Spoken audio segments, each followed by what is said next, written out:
Ya, buenos días, chicos. Entonces, hoy día nos toca seguir con el tema de nefrofisiología 2, perdón, 3.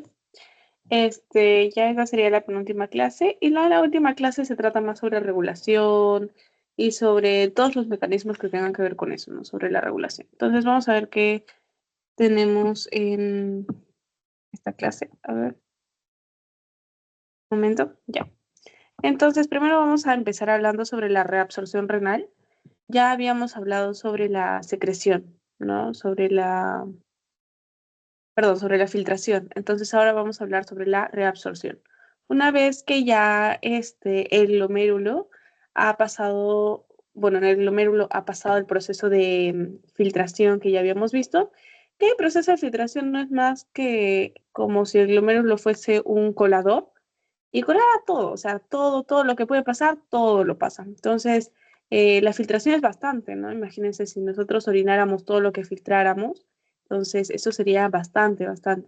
Para eso, entonces, para que no se elimine todo el agua de nuestro cuerpo, em, todo el sodio, ¿no? Entonces, para eso se da un proceso de reabsorción. Entonces, para que más o menos vean cuánto es la reabsorción, el filtrado glomerular es de 180 litros diarios. O sea, 180 litros se filtran en el glomérulo, pasan el glomérulo. Y de aquí al final de todo este túbulo, de todo este túbulo renal, solo va a quedar 1 litro diario. O sea, al final solo eliminamos aproximadamente 1 litro por día. Entonces, es bastante importante la función renal. Entonces, la reabsorción va a ser del 99%, ¿no? Para que solo quede 1 litro por día. Bueno, ¿y dónde se da esta reabsorción renal? Esta reabsorción renal se da en el túbulo contornado proximal, en la parte de la corteza, en el asa de Henle, que está por acá, ¿no? Aquí, este es el túbulo contorneado, este es el asa de Henle descendente, el asa de Henle ascendente, el túbulo contornado proximal y el túbulo colector, ¿no? Entonces, en todo este recorrido va a haber una reabsorción renal, ya sea una por una reabsorción de sodio, el sodio siempre va a pasar con el agua, o incluso, por ejemplo, glucosa filtrada también se va a reabsorber. Y ya lo vamos a ver en unos momentos. ¿Ya? Entonces, como se va a ir reabsorbiendo, aquí he colocado esta parte que dice que la osmolaridad de la médula va a ir aumentando a medida que va a descender. Como ustedes ya saben por histología, la parte de medular va a estar... A ver, un momento, voy a cargar.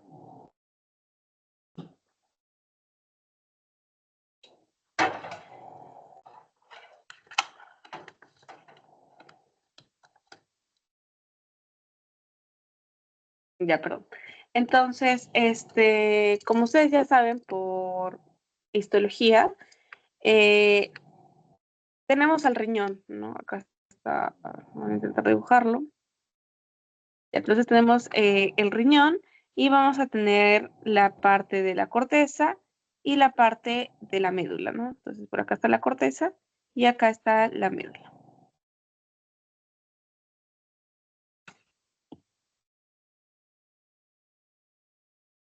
Ya, la médula. Entonces, en la parte de la corteza es donde van a estar los glomérulos y después van a ir todo el túbulo renal, ¿no? Entonces, cierta parte del túbulo contorneado proximal va a estar en la corteza. Entonces, ahí, en esa parte de la corteza, es donde se va a dar la reabsorción. En el asa de Henle, se va a dar la reabsorción ya llegando a la médula, ¿no? Porque la médula, el asa de Henle está en la médula. Entonces, en la parte medular, la vamos a tener por acá, en la parte medular, vamos a encontrar el asa de Henle. Entonces ahí también se va a dar la reabsorción. Entonces, mientras se va dando la reabsorción, acá ya se va reabsorbiendo un poco. Luego se va a seguir reabsorbiendo, se sigue reabsorbiendo, se sigue reabsorbiendo. Y en la parte de acá, en la parte baja medular, vamos a ver que la osmolaridad ha ido aumentando. ¿Por qué? Porque la reabsorción también ha ido aumentando y eso hace que la osmolaridad aumente también, ¿ya? Entonces, vamos a continuar y vamos a hablar del túbulo renal. Bueno, hablando del túbulo renal, para que recuerden un poco la clase de histología, vamos a ver que el túbulo renal va a ser una sola capa de células que van a estar unidas por uniones intercelulares.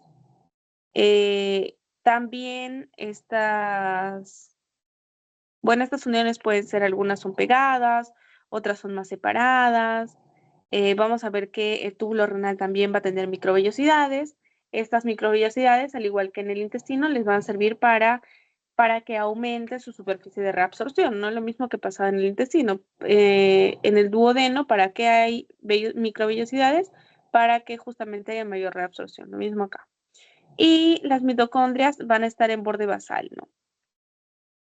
¿Por qué? Porque las mitocondrias son las que van a dar la energía para que se pueda dar el transporte activo justamente para la reabsorción. Las vías de reabsorción tubular vamos a tener que son la transcelular, que ¿qué quiere decir? La que va a atravesar la célula. O sea, a ver, vamos a tener los tres tipos. La transcelular, ¿qué quiere decir? Que lo que está acá va a pasar a través de la célula. Bueno, el agua pasa por acuaporinas, que son canales especiales para el agua, ¿no? O sea, son proteínas que van a hacer que el agua pueda pasar. Entonces, el agua pasa por unas proteínas, por un paso especial, ¿no? Que son las acuaporinas. Y también va a haber este transporte eh, paracelular, ¿no? Es otra vía de reabsorción. Y la paracelular, ¿qué quiere decir? Que vamos a encontrar células que están juntas pero que tienen ciertos espacios. Entonces, por esos espacios puede haber reabsorción porque estas moléculas pueden pasar a través, entre las células.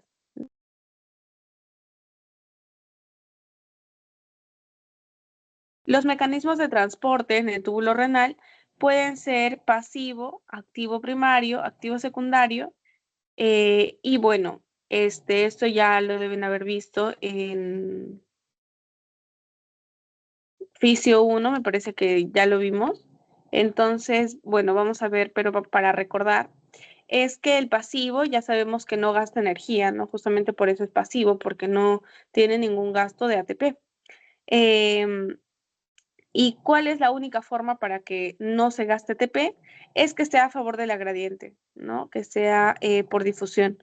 Entonces, ya sea por concentración, ya sea por eléctrica o ya sea por una gradiente osmótica. Entonces, por ejemplo, el agua pasa por un transporte pasivo justamente por la gradiente osmótica. Por eso es que el agua se mueve con el sodio, por una gradiente osmótica. Un ejemplo de transporte pasivo van a ser los canales, la difusión por liposolubilidad, este,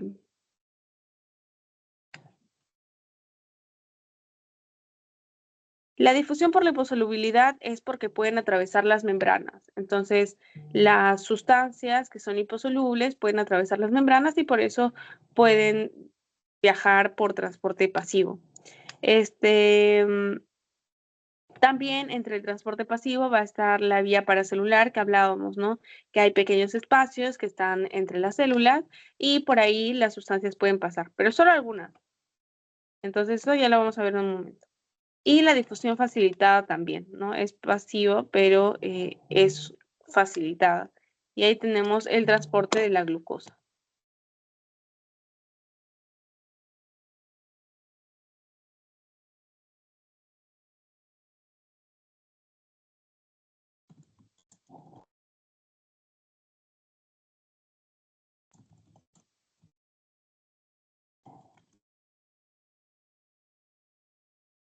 Ya, entonces eso en cuanto al transporte pasivo. En cuanto al transporte activo, ya sabemos que lo principal es que se va a usar un gasto de energía, o sea, se va a necesitar que haya ATP.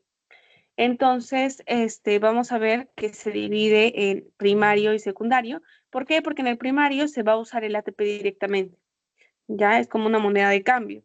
En cambio, en el secundario, se va a utilizar una energía que eh, se, o sea, ¿qué puede pasar? Por ejemplo, en la SGLT1, que es un transporte secundario, que ya lo habíamos visto en bioquímica, que es un transporte que utiliza la glucosa. ¿Qué hace la glucosa? Se aprovecha, ¿no? Se aprovecha del sodio. Entonces, ¿qué va a pasar? Que el sodio va a entrar y, o sea, el sodio va a liberar energía y esa glucosa aprovecha esa energía y puede pasar por la SGLT1. Entonces, es como si el sodio fuese su acompañante, ¿no? Entonces, le permite que pueda ingresar. Eh, entonces, lo que sí es importante saber es que a diferencia del pasivo, lo que lo diferencia es uno, que gasta ATP y dos, es que es contra la gradiente. En el caso del activo primario, vemos un clásico que es la bomba de sodio-potasio. Pero también otra bomba es la bomba de hidrogeniones, que también es conocida por, sobre todo en el estómago, ¿no? Pero también va a ser importante en el riñón, porque vamos a ver que hay unas células que se encargan de ver la parte del pH. Entonces, eso sí lo vamos a ver en un ratito, ¿ya? En cuanto al activo secundario, vamos a ver que tenemos al cotransporte y al antiporte, ¿no? El cotransporte es que ambas sustancias van a ir al mismo lado. Y el antiporte es que una entra y la otra sale. Mm.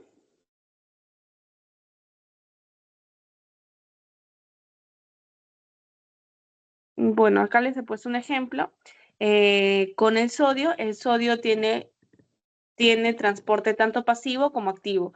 Su transporte pasivo va a ser cuando entra a la célula y su transporte activo va a ser cuando salga, ¿no? Entonces, con el transporte activo tenemos, por ejemplo, la bomba sodio-potasio, donde el sodio va a tener que salir y el potasio entra, ¿no? Ambos están en contra de la gradiente. Y en el caso de la entrada pasiva, bueno, vemos que tenemos a los canales de sodio que son a favor de la gradiente. ¿Ya? ¿Hay alguna duda hasta acá, chicos?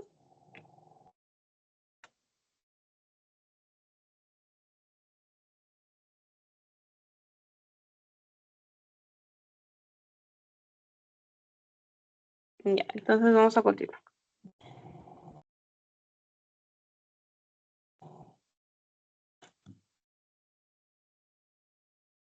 En cuanto a la reabsorción de sodio,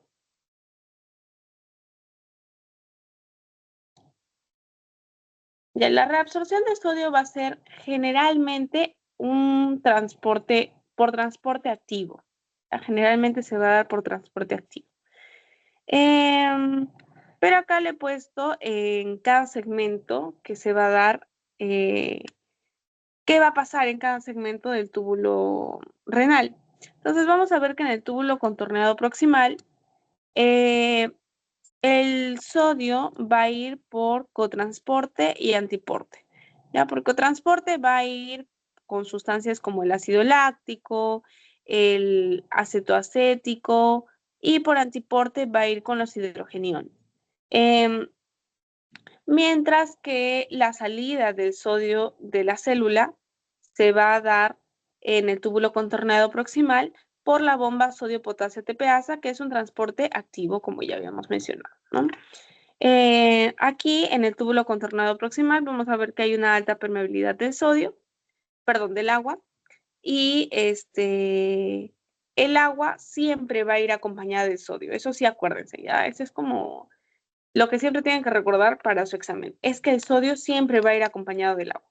Esa es clave. En el asa ascendente de Henle vamos a ver que el transporte de sodio no es tan significativo porque es impermeable al agua. Entonces, como el sodio siempre va acompañado del agua, entonces, bueno, como hay impermeabilidad de agua, entonces el sodio aquí no va a tener un transporte tan significativo como en las demás partes, ¿no? En el asa ascendente gruesa de Henle, vamos a ver que hay un cotransporte y ese cotransporte va a ser sodio, potasio y cloro. Este cotransporte, perdón, eso es en la entrada del sodio a la célula. En la salida del sodio se va a dar por bomba de sodio-potasio ATPasa también. En realidad, todas las salidas de sodio se van a dar por la bomba sodio-ATPasa, sodio-potasio ATPasa. Y eso es porque ya habíamos visto que esa es la forma de que el sodio pueda salir, ¿no? Porque está yendo en contra de su gradiente. Entonces, esa es la vía activa por la cual el sodio puede salir de la célula. Y bueno, en todo el túbulo en realidad va a haber un antiporte entre el sodio y los hidrogeniones. Ya, entonces,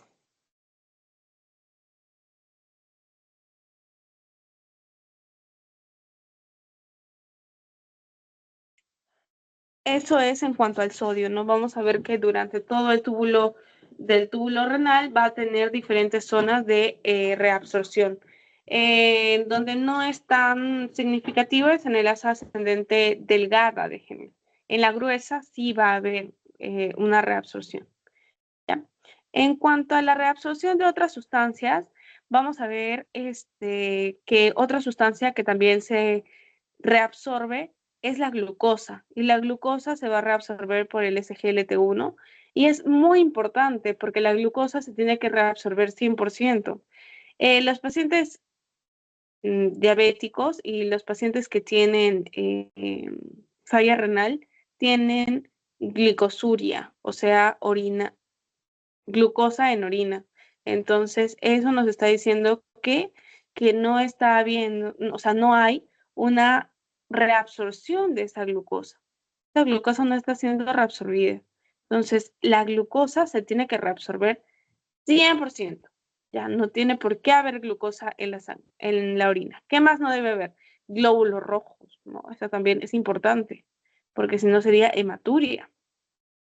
Y ya habíamos hablado, no sé si habíamos hablado, pero de repente en bioquímica han visto que ¿en qué curso?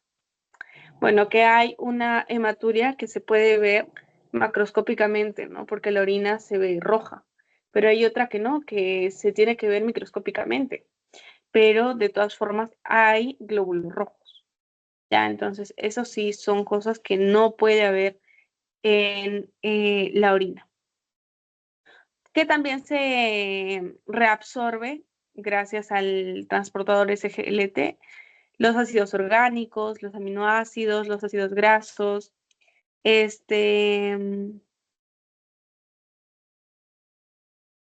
y bueno, también vamos a tener una reabsorción pasiva, y la reabsorción pasiva va a ser del agua, porque ya les había dicho que el agua pasa muy fácilmente, ¿no? Por las acuaporinas. Y esto es por una cuestión osmótica. El agua pasa porque sigue la gradiente de sodio, ¿no? Porque ya habíamos hablado sobre la osmolaridad. Cuando hay mucho, por ejemplo, acá, no sé si, bueno, hay que dibujarlo otra vez. Yo tengo dos frascos. Entonces aquí tengo 5 sodios. Y aquí solo tengo 2. Entonces, ¿qué va a pasar con el agua? Acá está hasta acá y acá están iguales. Ya hay que poner que están iguales. Entonces, ¿qué va a pasar con el agua? El agua va a tender a ir para acá, va a tender a ir hacia la izquierda. ¿Por qué? Porque quiere disolver a ese sodio. Porque si lo disuelve, entonces va, va a haber menos osmolaridad, ¿no? Entonces, lo que va a tender a hacer el agua es ir para allá y entonces quedaría así. Quedaría así. Y de esa forma se logra un equilibrio. Entonces, para eso es que el agua se reabsorbe fácilmente, ¿no? A través de la osmosis. La urea también. Uno es que la urea sigue al agua y otra es que la urea, ya seguro en bioquímica lo han visto, que es muy escurridiza. Ya como es pequeñita, como es una molécula pequeñita, entonces ella es muy escurridiza. Entonces la urea siempre va a atravesar, ya va a poder atravesar y se va a poder reabsorber de forma pasiva. No necesita un transportador, no necesita un cotransporte, un antiporte, no, no lo necesita. Se reabsorbe de forma pasiva. Eh, y bueno, aquí les he puesto esta secuencia que normalmente se dice que el sodio, este, primero pasa el sodio, luego el agua sigue al sodio, luego el cloro lo sigue y después la urea también lo sigue, ¿no? Este, mm, mm, entonces, lo que aquí sí tenemos que rescatar es que el sodio es muy importante, ¿no? Ya habíamos visto, bueno, siempre en cardio, en todo, el sodio siempre va a ser bastante importante. En este caso también, ¿por qué? Porque el sodio va a empezar a arrastrar, va a empezar a crear unas gradientes osmóticas y eléctricas que van a empezar a arrastrar otras sustancias, ¿no? Como que habíamos visto, que arrastra el agua por osmosis, que arrastra el cloro y que arrastra la urea. El agua pasa por, porque hay una gradiente osmótica, el cloro pasa porque hay una gradiente eléctrica y la urea pues es bastante escurridiza, como les dije, ¿no? ¿Hasta ahí hay alguna pregunta?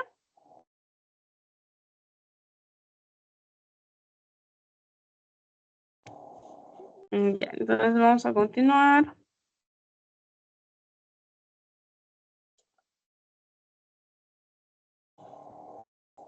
Ya, entonces, habíamos hablado de que las proteínas generalmente no tienden a filtrarse, ¿no? En el glomérulo.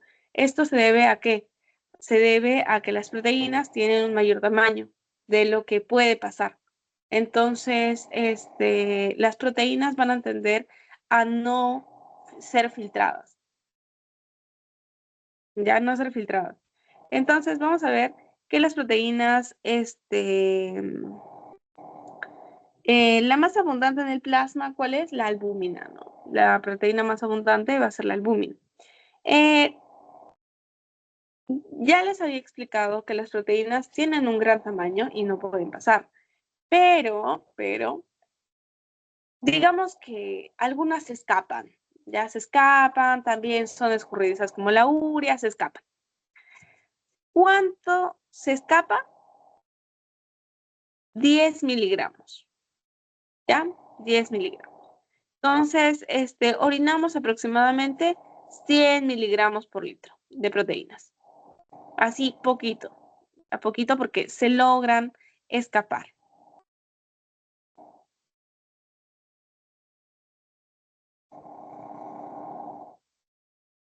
Ya algunas se logran escapar. A ver, un ratito.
Ya, perdón. Entonces, como les estaba diciendo, hay algunas proteínas que van a ser escurridizas, ¿ya? Entonces, estas proteínas que van a ser escurridizas se van a escapar. Entonces, ¿qué va a hacer? ¿Qué va a hacer el túbulo para que no tengamos proteinuria? El túbulo lo que va a hacer es reabsorber estas proteínas por pinocitosis, ¿ya? Entonces, para eso le van a ayudar las microvellosidades que les había comentado en el túbulo.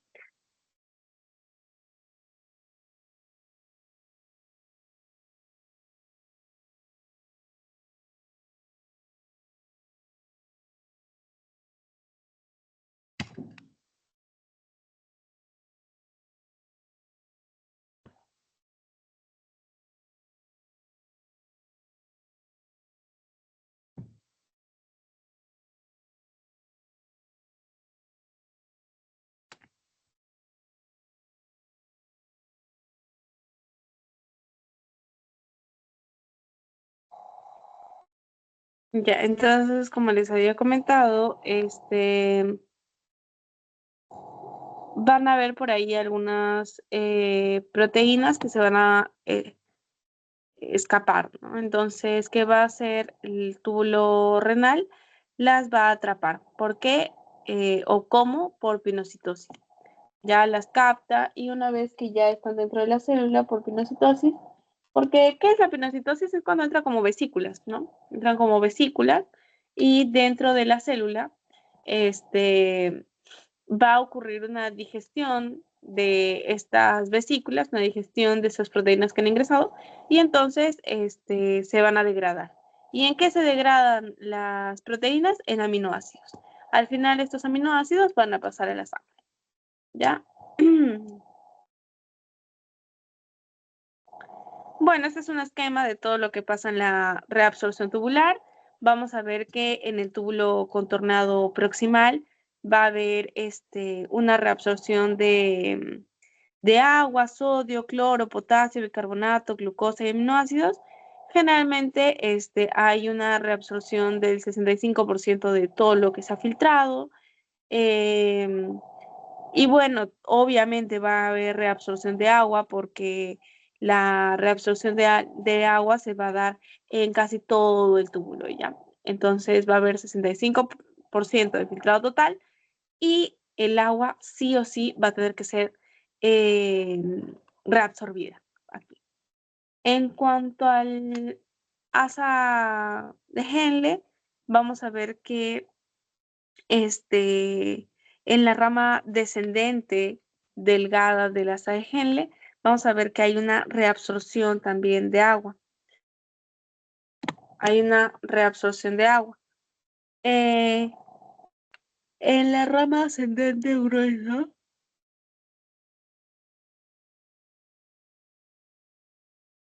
en la rama ascendente gruesa de Henle, vamos a ver que se va a generar el mecanismo de contracorriente, ¿ya? Y este es importante porque regula la función del túbulo colector, de este que está por aquí. Aquí también va a haber reabsorción de sodio, cloro, potasio, calcio, bicarbonato y magnesio. En cuanto al túbulo contornado distal, el túbulo contornado distal va a regular el intercambio entre el sodio y el potasio. Y también el calcio y el magnesio.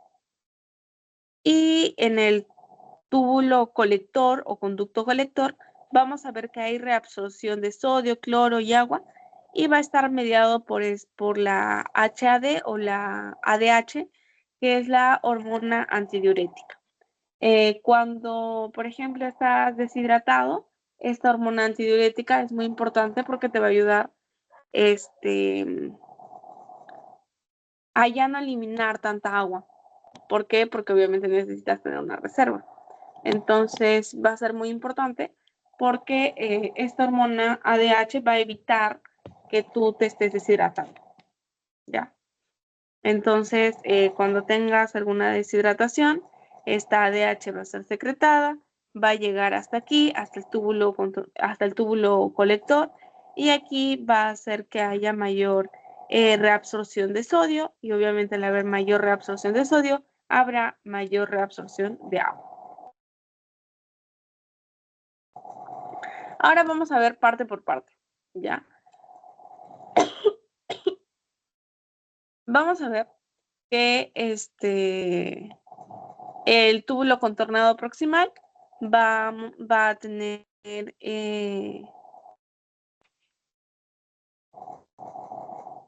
vamos a ver que va a tener una reabsorción del 65% de sodio y esta reabsorción del 65% de sodio va a ser por transporte activo primario y secundario. Generalmente primario, ¿no?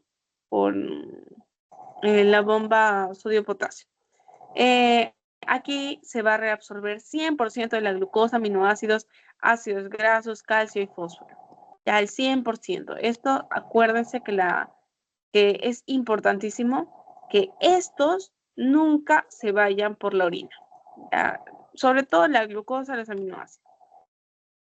El agua va a pasar por transporte pasivo.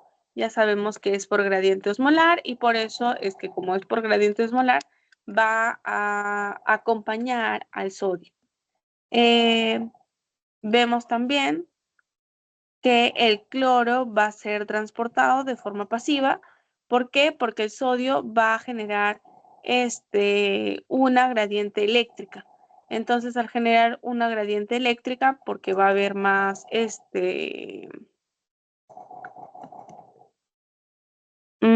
iones positivos dentro de la célula, entonces, ¿qué se va a querer hacer? Se va a querer generar un equilibrio, ¿no? Se va a querer generar un equilibrio.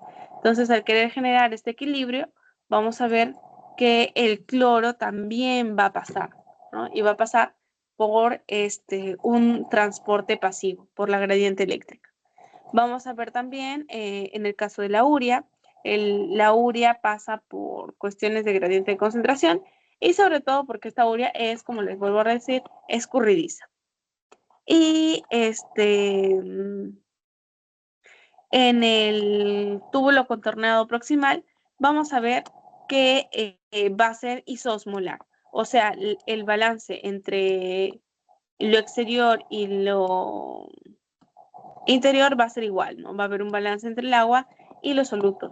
Entonces, aquí vamos a ver que vamos a encontrar una isosmolaridad.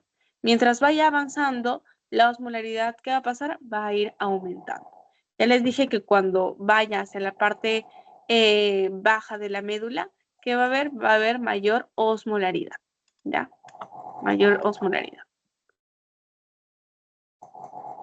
Ahora, en el túbulo contorneado distal, vamos a ver que se va a reabsorber sodio, pero también se va a reabsorber cloro, ¿no? Por una cuestión de que, nuevamente les digo, le sigue porque se ha creado una gradiente eléctrica. Vamos a ver también que en el túbulo contorneado distal se secreta potasio e hidrogeniones. La secreción del potasio y de los hidrogeniones va a estar regulado por la aldosterona,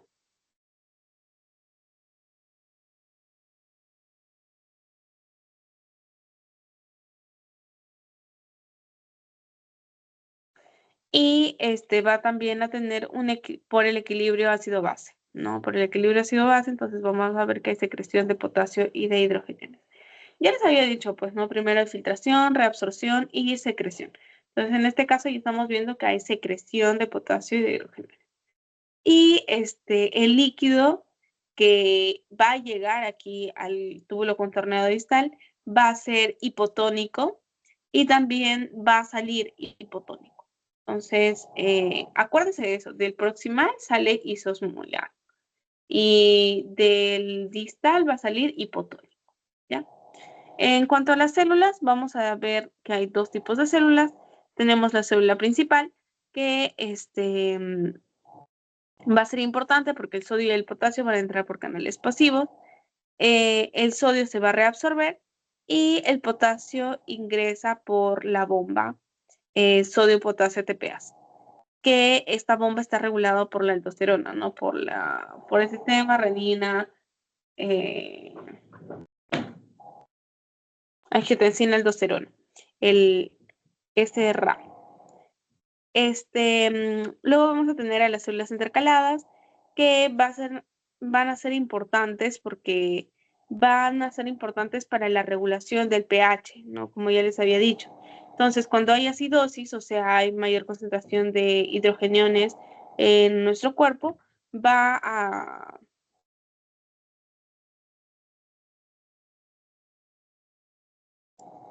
va a generar una regulación de esto. Entonces, por cuando hay acidosis va a aumentar la secreción de hidrogeniones. ¿Esto qué quiere decir?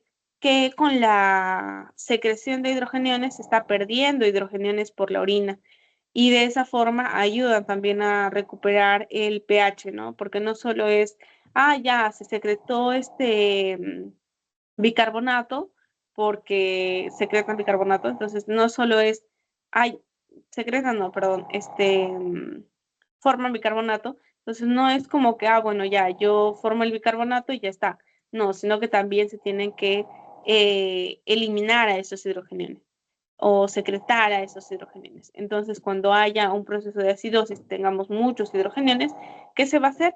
Va a haber mayor secreción de hidrogeniones. Y en la alcalosis no, este proceso se va a inhibir.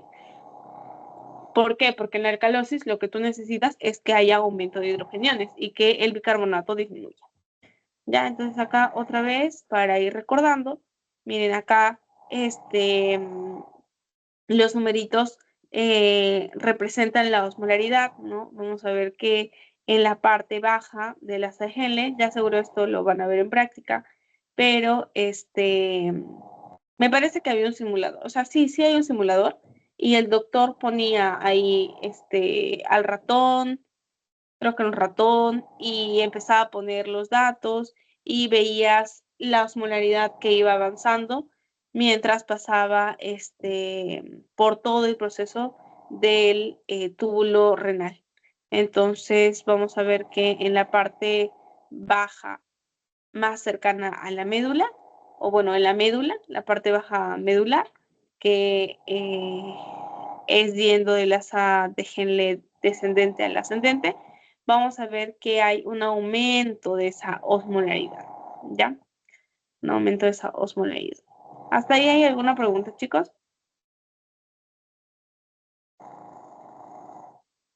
Perdón por el ruido. Ya, entonces también vamos a tener ahora el intercambio a contracorriente. El intercambio a contracorriente se va a dar en dos lugares específicos, que va a ser el asa de Henle y en el túbulo colector. Entonces vamos a ver primero al asa de Henle.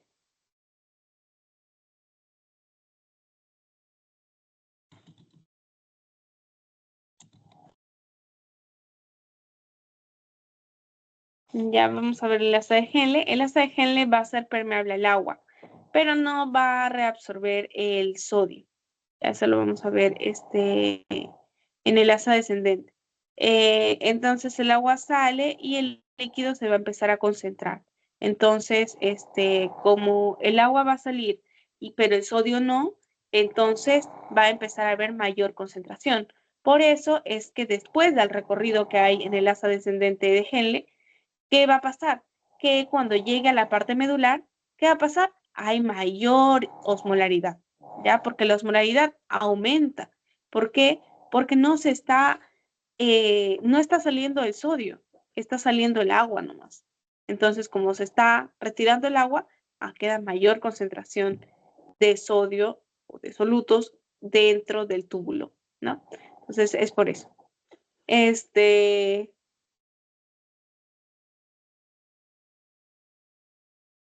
Y en el asa ascendente vamos a ver que hay una reabsorción tanto de sodio, potasio y cloro por una bomba que tenemos que es de sodio, potasio y de 2 cloros. No permite el paso de agua, ya porque tiene uniones estrechas Entonces no va a permitir que pase el agua y solo va a empezar a reabsorber el sodio, el potasio, ¿no? Entonces, ¿qué va a pasar? Va a pasar que va a aumentar la osmolaridad del intersticio, ¿no? O sea, no del túbulo, sino del intersticio.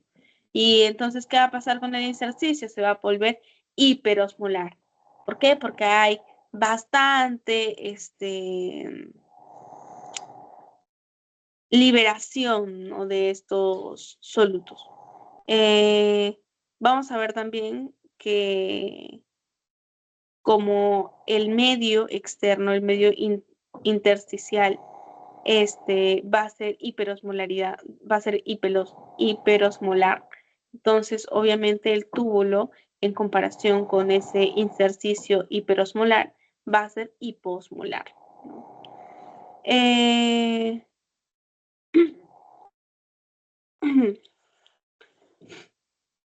Ya. En este caso vamos a mencionar un fármaco que es la furosemida, que va a bloquear a esta bomba, a la bomba sodio, potasio y cloro que está justamente en el asa ascendente de Henle.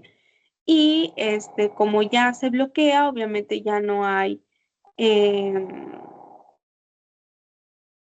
esa reabsorción, ¿no? Entonces hay menos reabsorción de sodio y va a tener un efecto natriurético y diurético, ¿no? Vas a orinar más. Y cuando hablamos de diurético es porque va a haber mayor cantidad de orina. Y natriurético es porque va a haber mayor cantidad de sodio también en esa orina. Ahora, ¿cómo se forma esa orina? La orina se va a formar... Un momento.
Ya, perdón.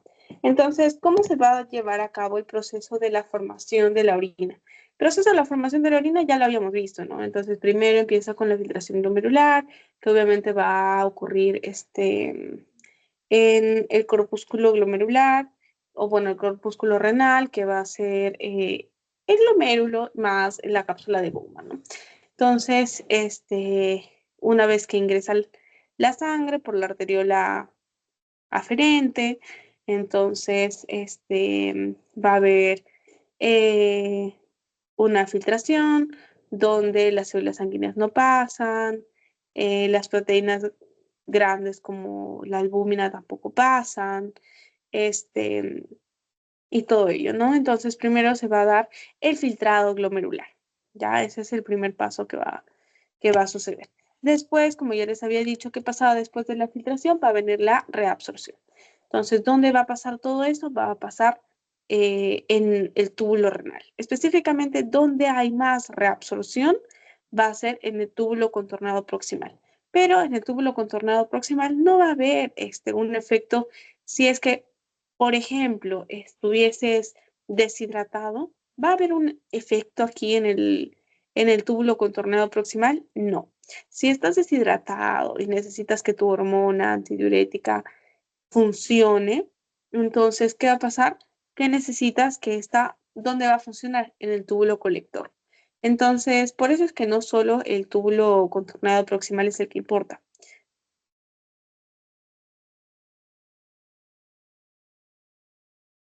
¿Se está compartiendo?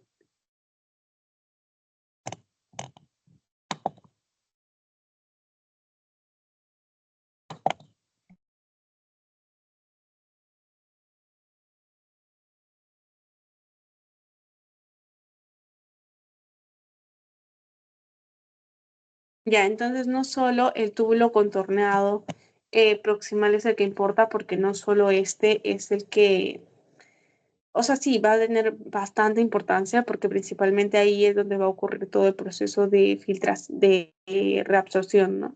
Pero en realidad todo el túbulo va a ser bastante importante durante todos los pasos. Entonces aquí vamos a ver que, bueno, ya como resumen de lo que hemos ido explicando, va a haber una reabsorción. Mientras esta reabsorción vaya avanzando, va a llegar a la parte más medular, y en esa parte más medular, entonces vamos a ver que se ha formado una hiperosmolaridad medular. Luego va a ir ascendiendo, la osmolaridad va a ir bajando, y en el túbulo contornado distal vamos a ver que hay una hipoosmolaridad, ya, una hipoosmolaridad. Entonces, una vez que ya llegó al túbulo contornado distal, ¿a dónde va a ir? Va a ir hacia el túbulo colector, ¿no? A este túbulo final. Entonces, a este túbulo final va a llegar eh, un líquido isoosmolar. ¿Qué quiere decir isoosmolar? Quiere decir que en el líquido intersticial y en el líquido tubular, entonces va a haber la misma osmolaridad, básicamente, ¿no?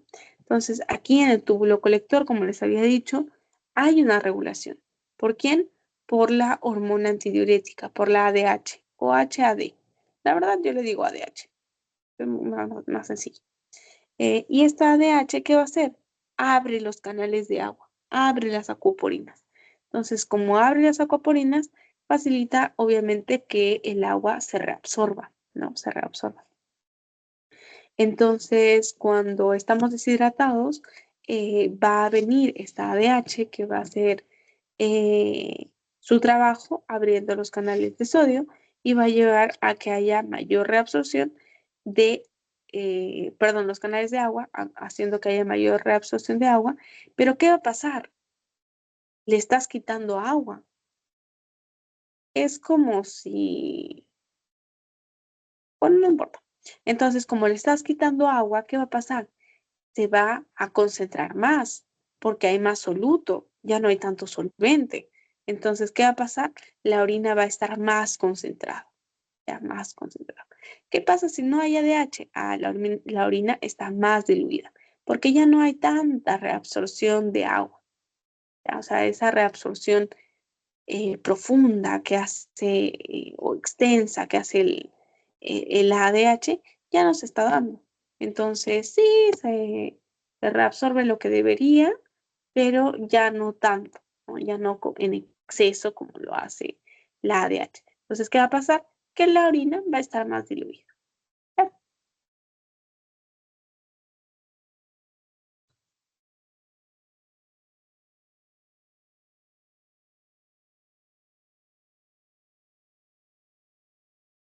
Ya, entonces la ADH, como ya les había mencionado, es súper importante, va a cuando está presente, permite que el agua pase porque abre los canales de acuaporinas y entonces eso hace que la orina esté bastante concentrada. En cambio, cuando no está presente, entonces no va a permitir, o sea, ya no abre esos canales de acuaporinas, entonces ya no va a pasar tanta agua, ¿no? Entonces la orina va a estar más diluida. Los tipos de orina van a ser isostenúrica, concentrada y diluida. La isostenúrica, ¿qué quiere decir? Que no se ha concentrado ni se ha diluido. Entonces, esto cuando es isostenúrica no es que, sí, qué chévere, ¿no? Yo soy isosmótica. Está igual mi líquido intersticial que mi líquido tubular. No, no es chévere ya porque en este caso, ¿qué quiere decir? Que hay un problema. Hay un problema a nivel del mecanismo de contracorriente, porque debería suceder esto. Debería, si es que no hay ADH, si es que tú no estás deshidratado, deberías tener una orina diluida.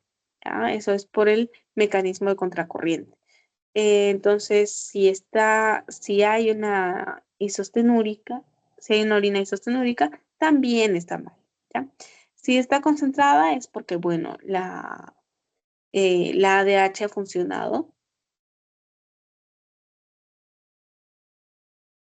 Y si está diluida es porque la ADH no ha venido, porque no tienes ningún proceso de deshidratación. Entonces, aquí es más o menos para que vean cómo se ve en cada segmento del túbulo renal y vamos a ver que en el contornado proximal el líquido va a ser isotónico. En la asa de Henle, en esa unión que hay en la punta en donde se une la descendente con la ascendente, vamos a ver que va a ser hipertónico, ¿no? Les había dicho que esa es la parte donde hay más hiperosmolaridad. En el contornado distal llega a hipotónico, como en el asa ascendente, eh,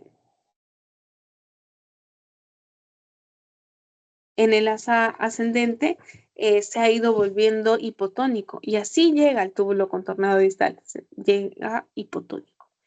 Y bueno, el túbulo colector también va a llegar hipotónico, pero puede hacerse hipertónico si es que actúa la ADH, ¿no? Si es que actúa la ADH, empieza a salir el agua, entonces el líquido se vuelve hipertónico.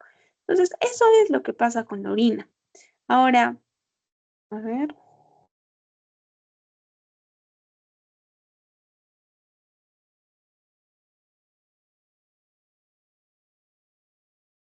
ya, entonces eso es lo que va a pasar. Ahora, en cuanto a los mecanismos que generan hiperosmolaridad, vamos a ver que la hiperosmolaridad se da cuando hay una reabsorción de sodio sin agua. Ya, o sea, se reabsorbe el sodio, pero no se está reabsorbiendo el agua. Entonces, eso puede pasar en la rama ascendente de Henle, donde me refiero a hiperosmolaridad de el líquido intersticial, ¿ok? Entonces, porque claro, o sea, si yo les estoy hablando que en el asa de Henle hay una reab- reabsorción de sodio y, o sea, ¿qué quiere decir? Que el sodio va a salir y que el agua se va a quedar. Entonces, ¿qué se supone que va a pasar? Se va a volver hipotónico, ¿no? Entonces, el intersticio es el que se va a volver hiperosmolar. En cuanto al cloro y el sodio, en ambas asas de Henle, vamos a ver que hay una reabsorción de ambos. Entonces, ¿qué va a pasar? Que también va a contribuir a la osmolaridad. En cuanto al mecanismo de contracorriente, vamos a ver que va a mantener la hiperosmolaridad y bueno, el ciclo de la urea. El ciclo de la urea es que va a tener una reabsorción en todos lados, ya, en todos lados, porque la urea es escurridiza. Pero la urea es reabsorbida en el colector por por una función de la ADH y en el túbulo contorneado proximal, ¿ya? Entonces, se va a secretar también en el ACGL y aumenta y aumenta la osmolaridad tubular y la osmolaridad intersticial. En cuanto a la reabsorción de agua, vamos a ver que la reabsorción de agua va a tener en gran medida un efecto, o bueno, como causa a la reabsorción de sodio. Ya la reabsorción de sodio lleva a que haya reabsorción de agua. Y la reabsorción de agua aumenta la concentración de urea en luz tubular y aumenta la concentración de cloro también en la luz tubular. Entonces, como hay mayor concentración de cloro, mayor concentración de agua, perdón, de urea, entonces, ¿qué va a pasar? Se van a reabsorber de forma pasiva también ambos. Entonces, eso es básicamente lo que va a pasar. Ya, entonces, eh,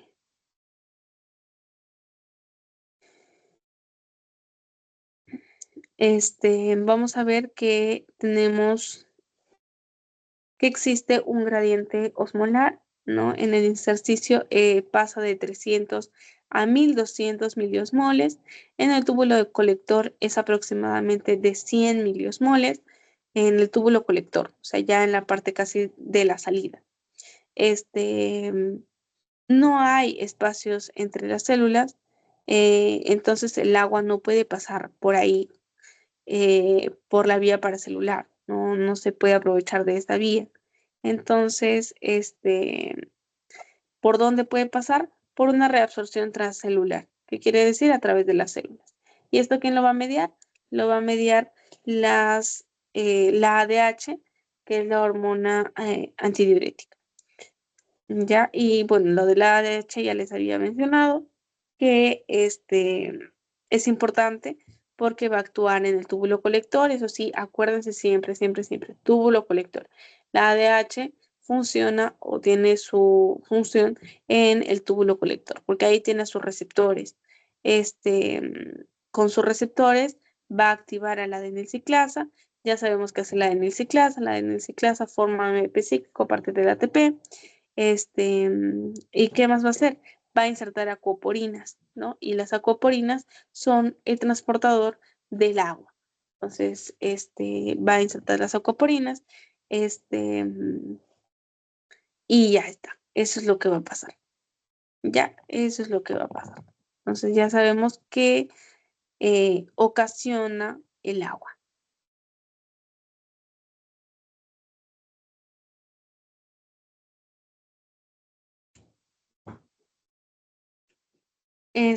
Vamos a ver que el sodio tiene alta capacidad de reabsorción. Ya el sodio tiene alta capacidad de reabsorción, porque también es un ion importante, ¿no? ¿Cómo se calcula esta capacidad máxima de reabsorción tubular? Se calcula restando la carga filtrada menos la carga excretada. ¿Y la carga filtrada qué es? Es la concentración del soluto multiplicado por la filtración glomerular. Y la cantidad excretada es la concentración del soluto en orina multiplicado por el volumen urinario. Importante que se sepan estas fórmulas, ya, importante, porque probablemente les tomen algunos ejercicios de aquí. En cuanto a la glucosa y la capacidad máxima de reabsorción tubular, vamos a ver que la capacidad máxima de reabsorción tubular es de 340 miligramos por minuto. Ya se reabsorbe 100% en el túbulo contorneado proximal, en el primer segmento. 100%, porque si no, se podría escapar otra vez. Ya 100% se reabsorbe en el túbulo contorneado proximal. La depuración renal, o sea, cuánta glucosa sale por la orina, es de 0. No sale nada de glucosa por la orina. Por eso, no es normal que tengamos glicosuria. ¿Ok?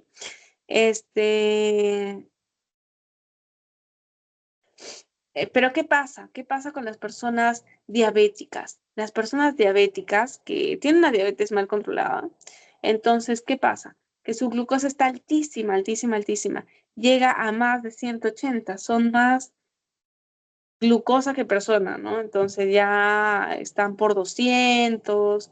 Entonces, cuando ya está por ese nivel, ya los transportadores para que haya una reabsorción van a estar saturados, ya no van a poder más, están a las justas. Entonces, ¿qué va a pasar? Ya no se va a poder reabsorber tanta glucosa, empezarán a escapar y entonces va a formar la glicosuria. ¿Ya? Importante. Ahora sí, para terminar vamos a responder unas preguntitas. Son 5 nomás. Para hacerlo dinámico, les paso el post-test y ya terminaríamos la clase. ¿Qué hormona regula la reabsorción facultativa de agua en el túbulo colector? Lo he mencionado 30 veces. ¿Ya cuál sería? La ADH, ¿no? La ADH, o también llamada vasopresina. ¿Ya? Entonces, vamos a ver que la que actúa directamente en el túbulo colector es la ADH. ¿Y esta qué va a hacer? Que haya reabsorción de agua, justamente para cuando estés deshidratado, cuando necesites agua, cuando tengas un shock hipovolémico, etcétera, ¿no? Entonces, ¿por qué la aldosterona no, Thais? En primer lugar, vamos a descartar a la insulina, ¿ok? Porque la insulina no tiene nada que ver, nada que ver. ¿Por qué no la renina? Bueno, en realidad la renina está dentro del sistema renina, angiotensina, aldosterona. O sea, en sí, como función, va a tener la activación y la producción de la angiotensina, ¿no? O sea, directamente sobre el túbulo colector no va a actuar. Sí pasa cuando mm, de repente hay menos sodio, hay una hipotensión, entonces ahí sí, ¿no? La renina y la aldosterona también es importante. La aldosterona va a hacer que se regule más que todo el sodio y el potasio, no tanto el agua, ¿ya? Entonces por eso sería la ADH y sobre todo porque actúa directamente, lo he explicado 30 veces, actúa directamente en el túbulo colector. Ya vamos a tener también a qué fármaco bloquea la bomba sodio, potasio, 2-cloro en enlaza ascendente gruesa de Henle. Ese es el único fármaco que también mencioné, ¿no? Entonces eso está medio obvio. Sería la fluorosemida, ¿no? Sería la fluorosemida. ¿Qué hace la fluorosemida? Va a hacer que en el enlaza gruesa de Henle, que ahí no se ve tan aquí, porque debería ser el ascendente, que está aquí. Esta es la ascendente. Entonces, ¿qué va a pasar? Va a inhibir esta bomba, ¿no? Al inhibir esta bomba, va a hacer que ya no haya una reabsorción del sodio y del cloro. Entonces, ¿qué va a pasar? Va a pasar que el gradiente osmótico de la médula va a empezar a disminuir. Entonces, ¿cómo se inhibe? Bueno, se disminuye el gradiente osmótico y aumenta la excreción de agua, ¿ya? Entonces, esa es la fluorosemida, ¿no? La fluorosemida justamente es un diurético y un natriurético también. Entonces, por eso es que se utiliza para bloquear esta bomba, para que haya natriuresis y para que haya más diuresis. ¿Cómo se denomina la concentración plasmática a partir de la cual una sustancia aparece en la orina?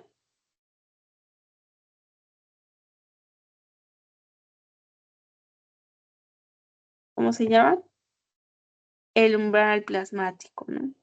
El umbral plasmático es la concentración máxima que se puede, que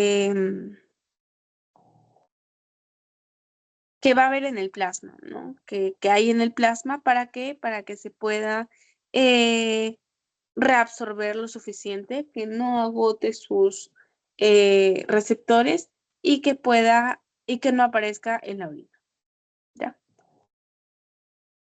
Por último, bueno, ya nos falta poquito.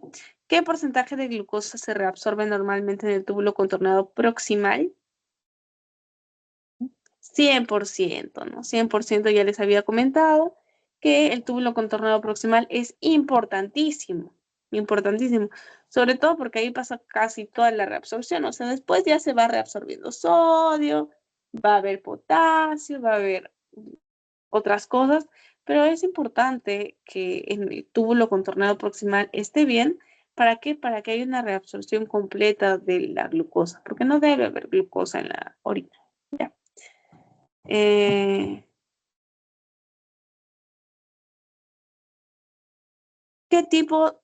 ¿Qué célula del túbulo distal está implicada en la regulación del pH al secretar hidrogeniones? La principal, la intercalada, las yuxtaclomerulares o las mesangiales. Las intercaladas, ¿no? Ya habíamos mencionado justamente los tipos de las células y qué hace cada una. Las yuxtaclomerulares no tienen nada que ver, ¿no? Esas son las que liberan renina, así que esas sí ya quedan totalmente descartadas. Vamos a ver que ya les había mencionado que en el túbulo contorneado distal